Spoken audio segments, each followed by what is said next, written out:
Good morning students. इन ENG-DSC 103 आजकल हम लोग जो कंसेप्ट कर रहे हैं that is of second unit linguistic plurality का वो कंसेप्ट है जिसमें द मैड लवर हमने किया which deals with the concept of Sufism and Bhakti Kaal. दोनों काल के जो सेंट्स से इमर्ज किस तरह से हुआ ये चीज़ किस तरह से जो है वो आई लिटरेचर में और किस तरह से इसने आम लोगों की सोच को प्रभावित किया, किस तरह के वो लोग संत थे या भक्त थे जिसको आम लोगों तक जिन्होंने अप्रोच किया और अपने जीवन को उन्होंने किस तरह जिया। ये सारी की सारी चीज़ें जो है इस पर्टिकुलर सेक्शन में हमें डिपिक्ट की गई हैं। काफ़ी चीज़ें मैंने आपसे डिस्कस भी की हैं। Some songs I have sent you, सूफी संतों के कुछ मैंने सॉन्ग्स भेजे हैं, मीरा भाई के भेजे हैं। होप सो आपने उनको सुना और अंडरस्टैंड करने की कोशिश की होगी। नहीं सुना है तो जो मैंने सेंड किए हैं आपने उनको दोबारा से रिसीव करने की कोशिश करनी है कि ऑथर है या जो पोइट है या जो सिंगर है वो क्या कन्वे आपको करने की कोशिश कर रहा है। बेसिकली जो ये कंसेप्ट ऑफ लव है, चाहे वो भक्ति काल का है, सूफी काल का है, वो बॉडी वाला कंसेप्ट नहीं है, फिजिकल कंसेप्ट नहीं है, वो सोल और गॉड के यूनियन का कंसेप्ट है। उसको आप किसी भी तरह से देख लें, जैसे कई सॉन्ग्स में जो है वो बताया जाता है मेल फीमेल का यूनियन, लेकिन एक्चुअल में वो नहीं है। Union of God with our soul, जिसमें सोल को फीमेल इंडिकेट किया गया है। प्रेजेंटेशन किसी भी तरह की हो सकती है, वो सॉन्ग आपको किसी भी तरह मिल सकता है। So one of the thing जो महादेवी अंका का बचना था वो मैंने आपको प्रीवियस वीडियो सेंड किया। आज मैं आपको जो सेंड करूँगी वीडियो छोटी सी पोइम है that is Baul song. Fine. So note जो बाउल सॉन्ग का है 47 पेज पे आपके टेक्स्ट बुक में वो करेंगे हम। पहले बाउल्स कौन थे पहले ये पता होना चाहिए। They are a मेडिकेंट folk sect. मेडिकेंट क्या होता है? जो जिप्सीज होते हैं, घुमंतू टाइप के, जो फोक सेक्ट है, ये एक गाने गा के ये लोग अपने सॉन्ग्स को कंटिन्यू करते हैं। कहाँ पे रहते हैं? वेस्ट बंगाल और बांग्लादेश में। The songs they sing are popularly known as Baul gaan. Baul gaan या बाउल सॉन्ग उनके द्वारा गाए गए गानों को कहते हैं। They don't believe in organised religion. वो एक स्पेसिफिक या एक किसी पर्टिकुलर धर्म में बंध के वो नहीं रहना चाहते हैं। दे डोंट फ्रिक्वेंट मॉस्क्स और टेम्पल्स। ना तो वो मस्जिद और मंदिरों में घूमते हैं, इनका अपना अलग एक पैटर्न है। They are iconoclast and humanists who believe in all human beings are equal.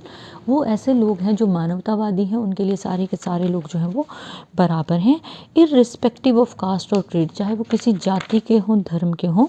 They dissociate themselves from many common religions and social doctrines. वो अपने आप को बहुत से धर्मों और सामाजिक बैरियर से अलग करते हैं। Their beliefs are a mixture of many influences and traditions. और उनका जो विश्वास है उसमें बहुत से प्रभाव हैं, बहुत सी इन्फ्लुएंसेस हैं, such as Hinduism, Sufism, yoga, tantra, सब कुछ मिला के उन्होंने अपना एक मिक्सचर सा जो है वो एक रिलीजन तैयार किया है, सेक्ट तैयार किया है। In fact one recent theory suggests, अब एक रिसेंट थियोरी क्या बताती है? Bauls are the descendants of Iranian Sufi sect called Bal. कि एक ईरानी ओरिजिन का सूफी सेक्ट था, उसके वो डिस्केंडेंट्स हैं, उसको उन्होंने कंटिन्यू किया है और वो सूफी सेक्ट का नाम था बाल।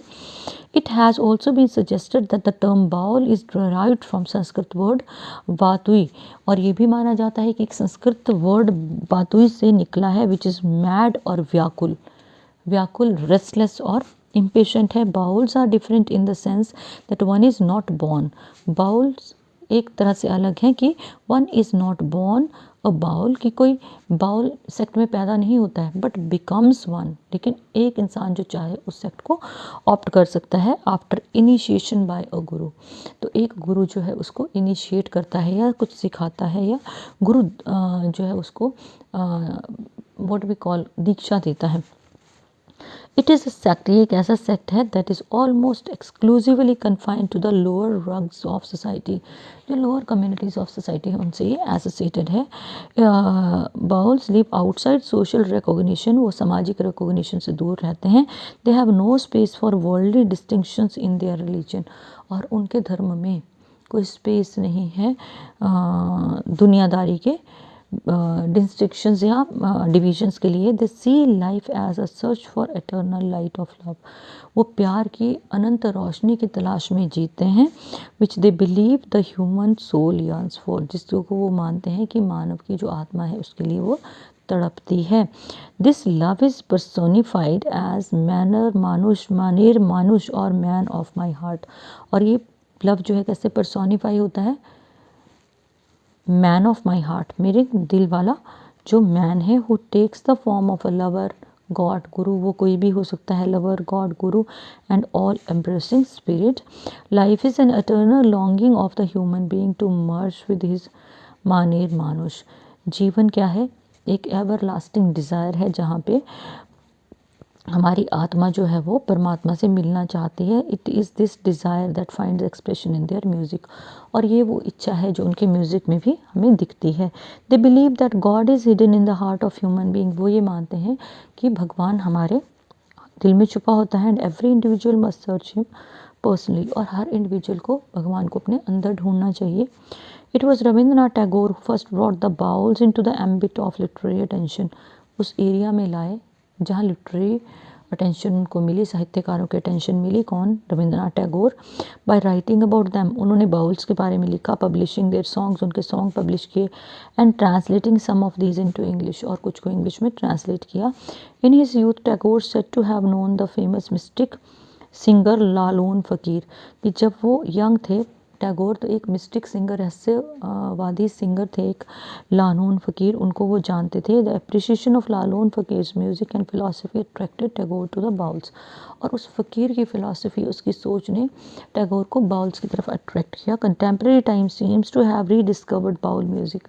समकालीन वक्त में लगता है कि बाउल म्यूज़िक को रीडिस्कवर किया गया है। Baul singers such as Pawan Das, Anando Gopal Das, Purna Das are popular all over the world for their songs that combine love with mysticism। रहस्यवाद के साथ प्यार मिला है, तो ये 4-5 सिंगर जो हैं वर्ल्ड वाइड नोन है। तो अब हम लोग इसको जो सॉन्ग को है वो लाइन एक एक लाइन करके इसको अंडरस्टैंड करेंगे। So let us start this poem.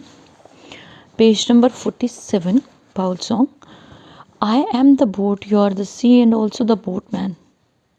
यहाँ पे क्या है? मेटाफर है या सिमिली है?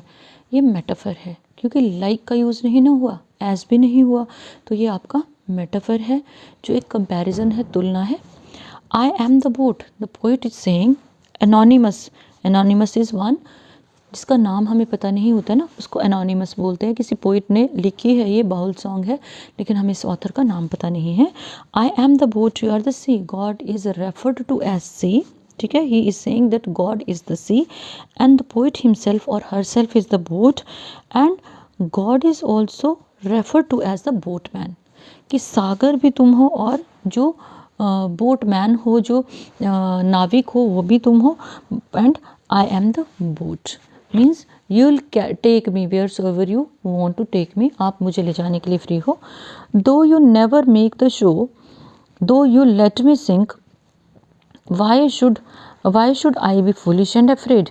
Now he is saying that even if God means you, even if God doesn't take him safely to the shore of the sea, suppose it happens that God doesn't take him to the shore of the sea, though you never made the show, though you let me sink, suppose by chance and you allow me to sink, means boat मेरी sink हो जाती है, you won't take me towards the sea, then what would happen?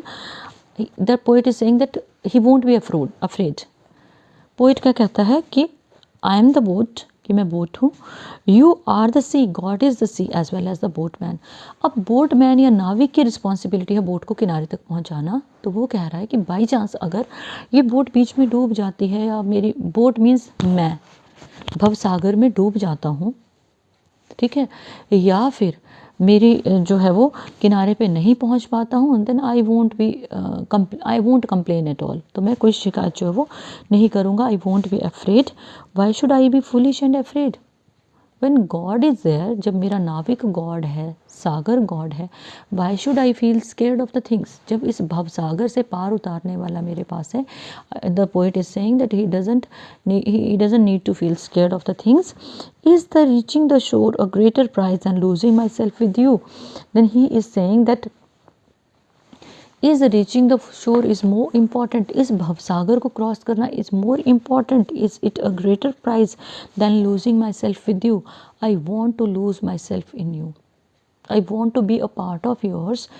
So reaching the shore is not a greater prize for me.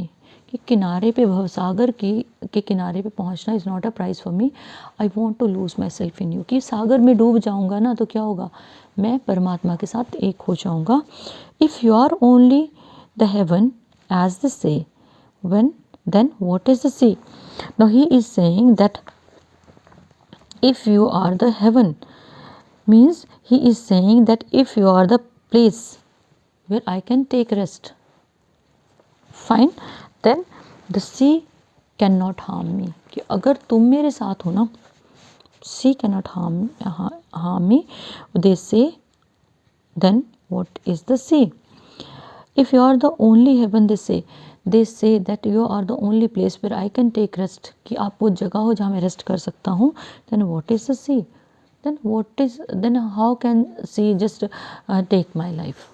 जब तुम मेरे साथ हो तो जो है सी वो मेरा क्या नुकसान कर सकता है. then sea can't harm me. let it surge. I just want the sea to be stormy. let it surge. if it becomes stormy, अगर लहर ज़्यादा ज़ोर से आती है, and toss me in its waves. if its waves take me with it, if I am taken by the waves into the sea and drowned, अगर मुझे सागर की लहरें अपने साथ ले जाके ना डुबा भी देती हैं, I shall be content. content means satisfied.